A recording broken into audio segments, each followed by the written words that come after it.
नमस्कार. श्री निसर्ग दत्त महाराज. एक चिंतन संकलन भाग 14.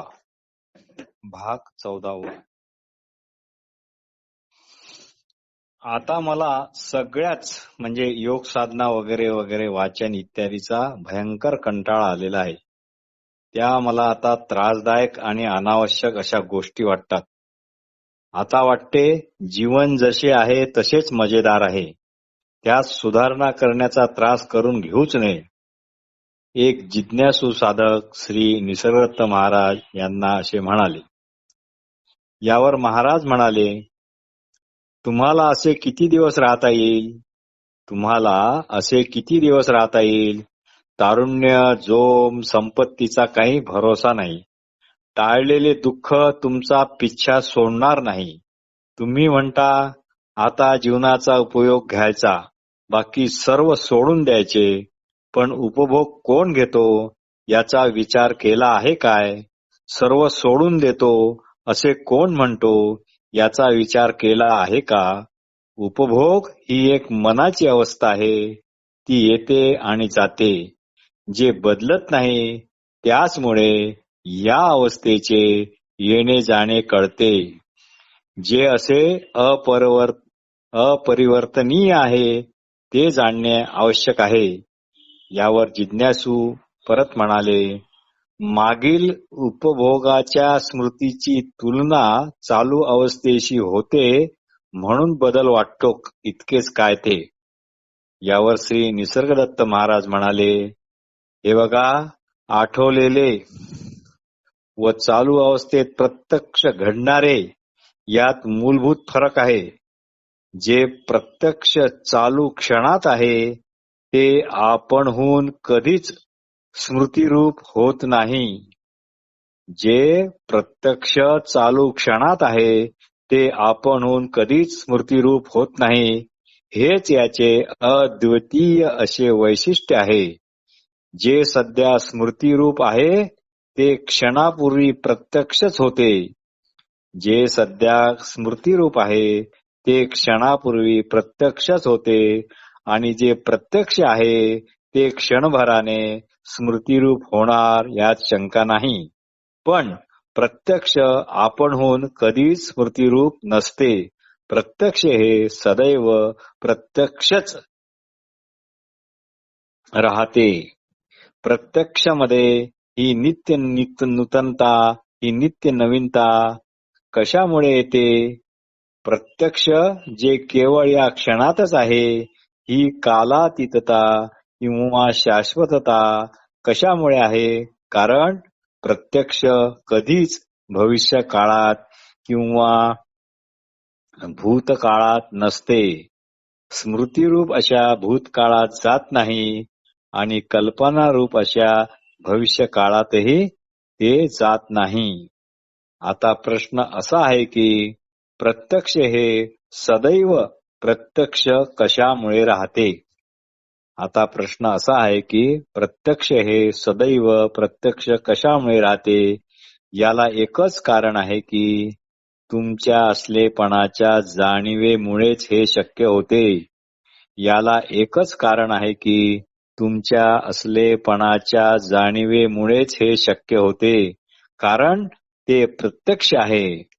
असणेपणा प्रत्यक्ष आहे, याच क्षणी आहे, नित्य हजर आहे. आपल्या असणेपणाची प्रत्यक्ष जाणीव ही नेहमीच आपल्या बरोबरच असते. आपल्या असणेपणाची प्रत्यक्ष जाणीव ही नेहमीच आपल्या बरोबर असते. याचाच दुसरा अर्थ असा की तुम्ही स्थळ काळ यापासून स्वतंत्र आहात. तुम्ही स्थळ काळ यापासून स्वतंत्र आहात म्हणजे स्थळातीत आहात, कालातीत आहात. स्थळ काळ तुमच्यामध्ये आहे, तुम्ही स्थळ काळात नाही. स्थळ काळ तुमच्यामध्ये आहे, तुम्ही स्थळ काळात नाही.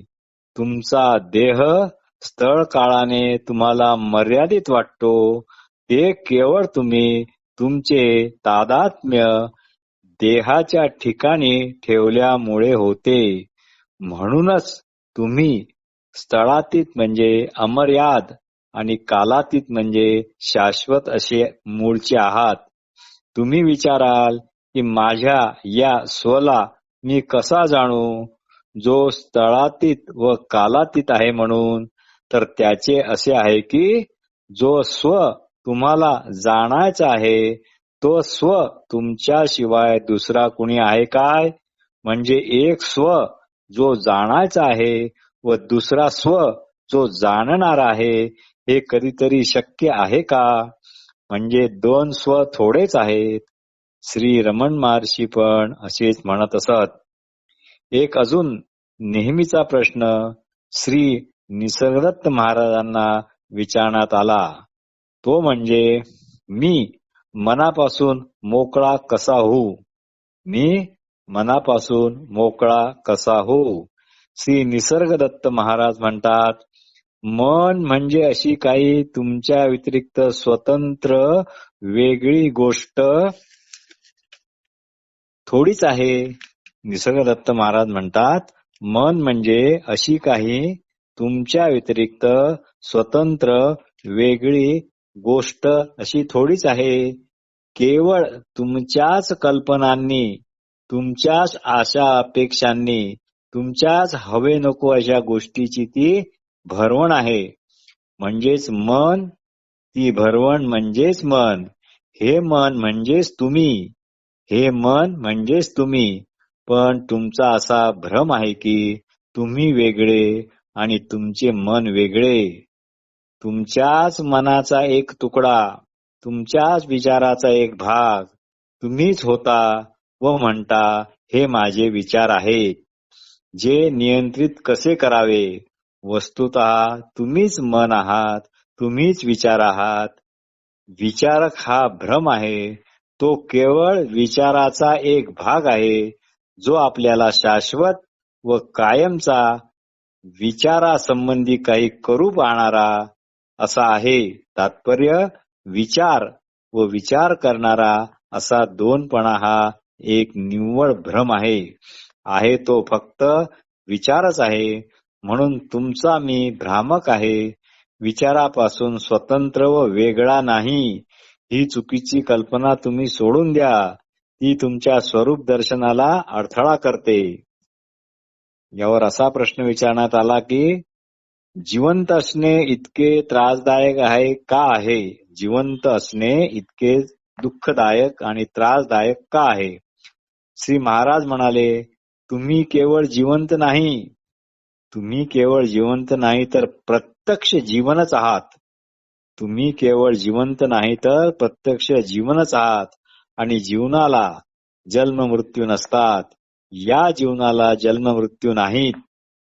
जे कृष्णमूर्ती यांनी जे मद्रास येथे म्हणजे चेन्नईमध्ये जे भारतातील शेवटचे प्रवचन होते, लास्ट टॉक, त्यामध्ये त्यांनी नेमके हेच सांगितलेले आहे. जिज्ञासूंनी ते अवश्य प्रवचन ऐकावे. श्री निसर्गदत्त महाराज म्हणतात, तुम्ही व्यक्तिभाव ठेवता म्हणूनच ताणतणावात राहता. तुम्ही व्यक्तिभाव ठेवता म्हणूनच ताणतणावात राहता. व्यक्ती म्हणजे स्मृती, व्यक्ती म्हणजे अपेक्षा, व्यक्ती म्हणजे सवयी, व्यक्ती म्हणजे भीती. व्यक्ती आणि हे सर्व हे एकच आहेत. व्यक्ती म्हणजेच हे गाठोडे आणि हे गाठोडे म्हणजेच व्यक्ती. ही अशी भरवण म्हणजे व्यक्तीच होय. गवताची पेंडी गवताच्याच वळून केलेल्या दोरीने बांधावे तसे हे आहे. गवताचीच पेंडी गवताच्याच वळून केलेल्या दोरीने बांधावे तसे हे आहे. गवताचा भारा आणि त्याला बांधलेली जी दोरी ती पण गवताचीच. तात्पर्य एकच विचार असतो, तोच स्वतःला धूर्तपणे आपल्या शाश्वततेच्या उपक्रमात इतर विचारापासून स्वतःला वेगळा समजतो. हे एकदा समजले की ही समज व्यक्तिनिरपेक्ष अशी राहते आणि व्यक्तिभाव विरघळून जातो आणि केवळ ही समजच उरते. ही समज माझी समज अशी माझी अशी कधीच नसते. प्रश्न. मी स्वतःला जाणत नाही एवढेच फक्त मी जाणतो. मी स्वतःला जाणत नाही एवढेच फक्त मी जाणतो. यावर श्री निसर्गदत्त महाराज म्हणतात, म्हणजे तुम्ही स्वतःला जाणत नाही हे जाणता. तुम्ही स्वतःला जाणत नाही हे जाणता हे निश्चित झाले. कोणत्याही वस्तूचे अस्तित्व अनुभवण्याकरता अथवा न अनुभवण्याकरता सुद्धा अगोदर तुम्ही म्हणजे तुमचा असणेपणा हा हजरच हवा. कोणत्याही वस्तूचे अस्तित्व अनुभवण्याकरता अथवा न अनुभवण्याकरता सुद्धा अगोदर तुमचे म्हणजे तुमचा असणेपणा हा हजरच हवा. याशिवाय तुम्ही एखाद्या गोष्टीचे अस्तित्व किंवा न अस्तित्व कसे जाणणार. म्हणून श्री महाराज नेहमी म्हणतात, तुम्ही अगोदरचे आहात, तुम्ही अगोदरचे आहात, तुम्ही आधीचे आहात, तुम्ही आधीचे आहात. तात्पर्य, स्वतःची व्याख्या आणि स्वतःचे वर्णन करण्याचा प्रयत्न न करता, तात्पर्य स्वतःची व्याख्या आणि स्वतःचे वर्णन करण्याचा प्रयत्न न करता, उदाहरणार्थ अहम ब्रह्मास्मी, तत्वमसी इत्यादी इत्यादी, तुम्ही केवळ स्वतःच्या असणेपणामुळेच स्वतःला जाणू शकता. हे एक नवलच आहे. तुम्ही केवळ स्वतःच्या असणेपणामुळेच स्वतःला जाणू शकता. हे एक नवलच आहे. इथे जाणणारा व जाणले जाणारे एकच आहे. कारण तुम्ही मुळातच पाहणे स्वरूप आहात.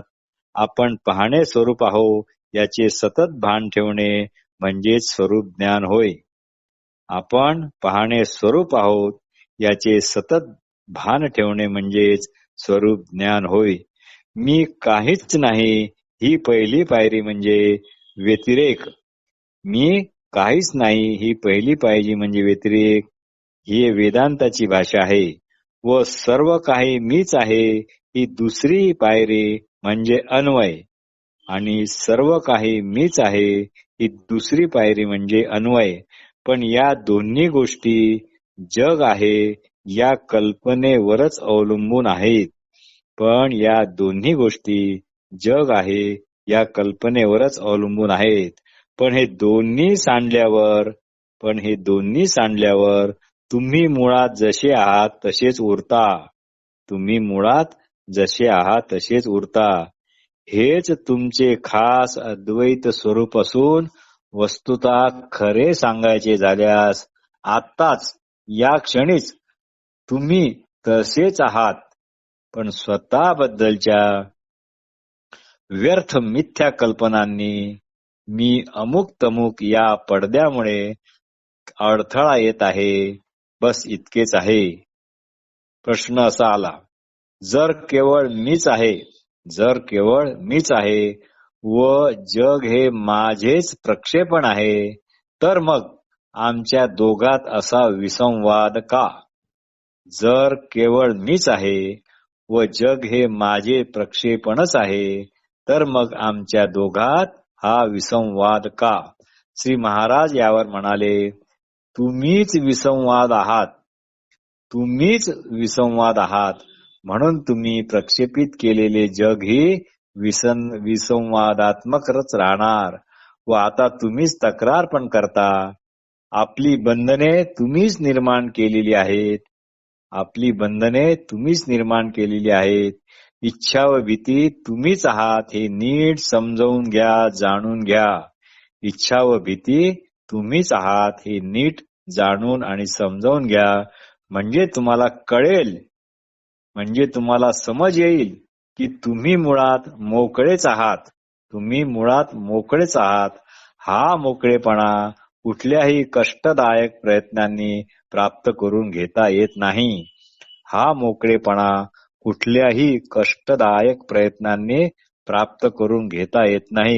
कारण जर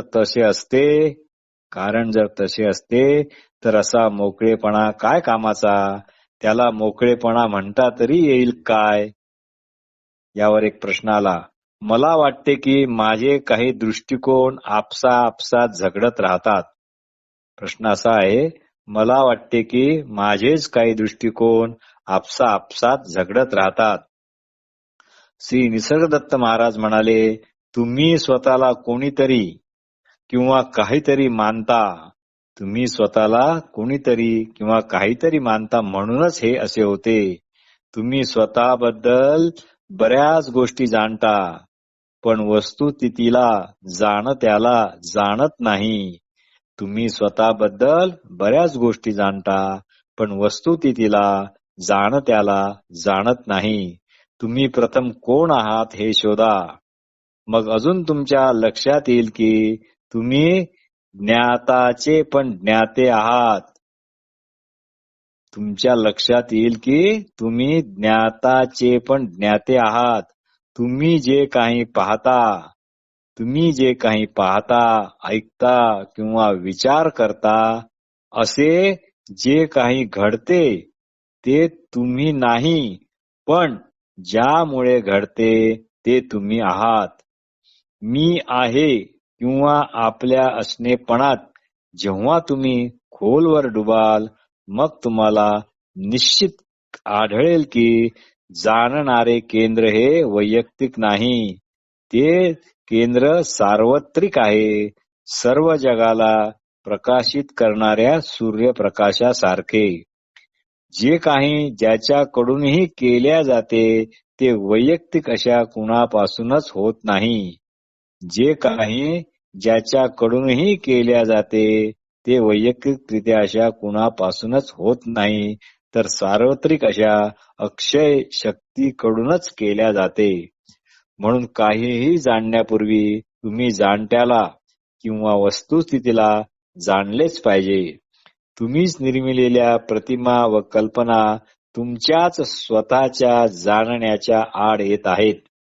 तुम्हीच निर्मिलेल्या प्रतिमा व कल्पना तुमच्याच स्वतःच्या जाणण्याच्या आड येत आहेत. गतस्मृतीत तुम्ही अडकले आहात. स्मृती व स्मरणालाच तुम्ही ज्ञान म्हणता, पण ते शिळे आहे, कारण ते स्मृतीतून आलेले आहे. तुम्ही कोण आहात ते तुम्ही जाणल्यावर तुम्ही जे जाणता तेच तुम्ही असता, होता. हे लक्षात ठेवणे अतिशय महत्वाचे आहे. तुम्ही जाणल्यानंतर तुम्ही जे जाणता तेच तुम्ही असता. ते तुम्हाला होता येत नाही, कारण ते तुम्ही मूळचेच असता.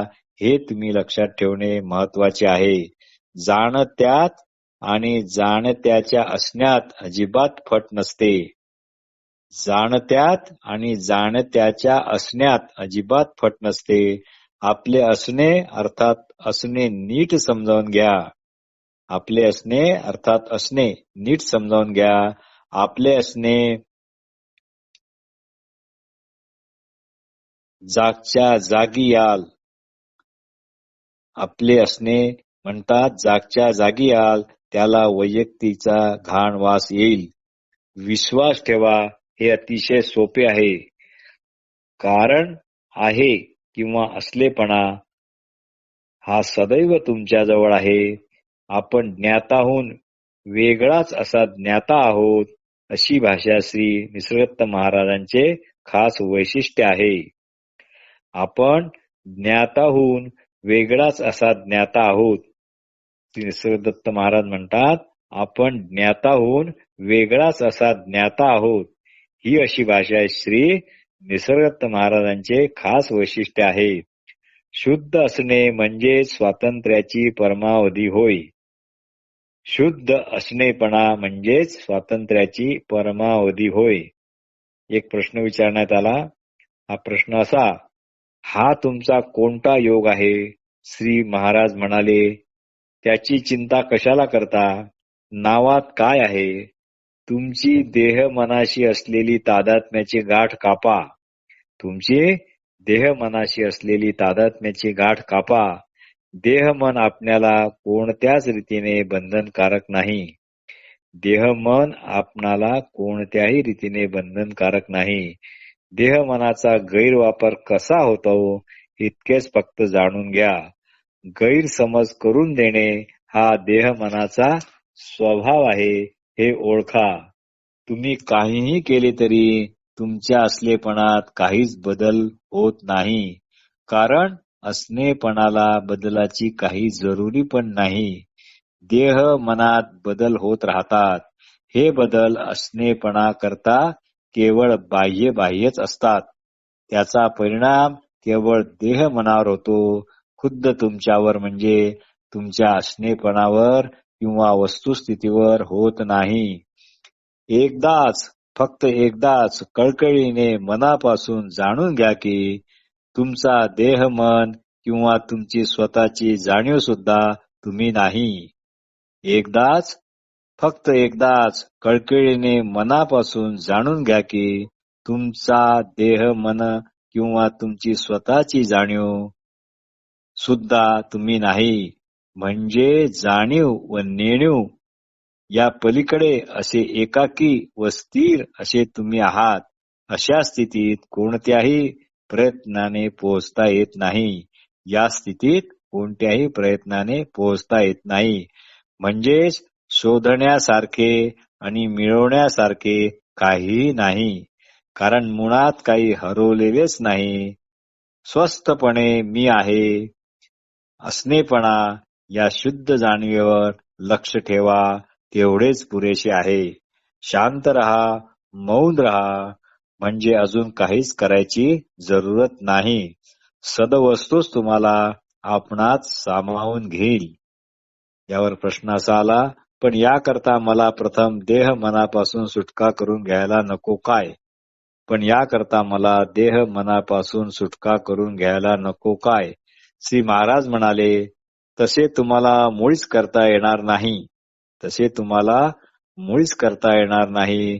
कारण देह मन तुम्हाला तुमच्या जवळ येऊन थोडेच म्हणतात की हे बघा आम्ही म्हणजे तूच आहोत बरं का. हे लक्षात ठेव. तुम्हीच तुमच्या कल्पनेने हे माझे माझे म्हणून त्यांच्याशी जखडलेले आहात. हे एकदाचे स्पष्ट जाणा व नंतर देह मनाकडे अलक्ष करत राहा. म्हणजे देह मनाच्या ठिकाणी आहे, मन मनाच्या ठिकाणी आहे आणि आपण ते नाही अशा अचूक दृष्टीने त्याच्याकडे पहा. तेवढेच पुरेसे आहे. देह मनाचे सर्वच बदल बाष्कळ आणि निष्फळ आहेत.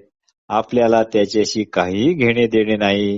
हे लक्षात ठेवा की बदलणारे जे आहे ते बदलतच राहणार.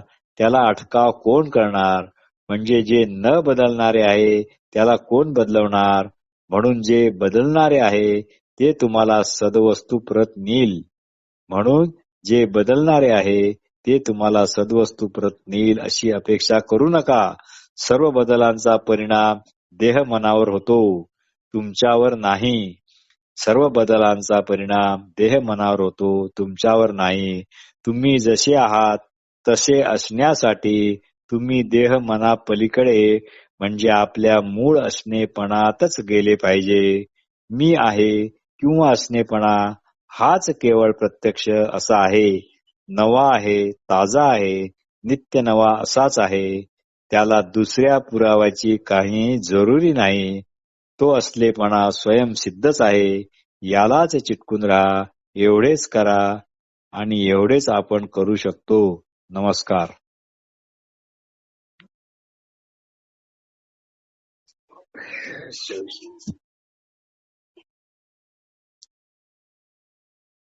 बरोबर आहे ती.